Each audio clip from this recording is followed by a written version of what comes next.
ship right here. On my right, we have Celebrity Cruises. And on my left, we have Carnival Sunshine. Otherwise known as Our boat, Bucket of Rust. Bucket of Rust. Bucket of Rust. And so that's what we're doing.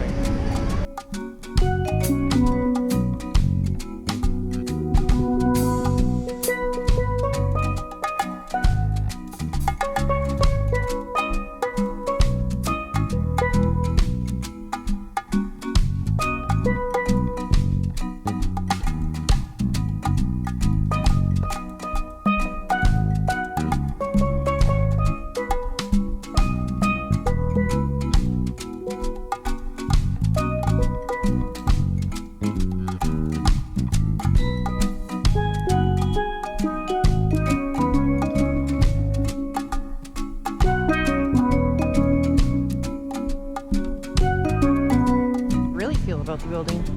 It's actually really cool because it's the old colonial architecture. So you'll notice that it's very heavy on the brick.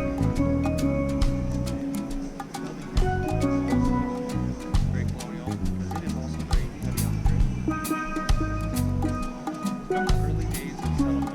1624. Who settled it? It had to be the Brits. The Brits.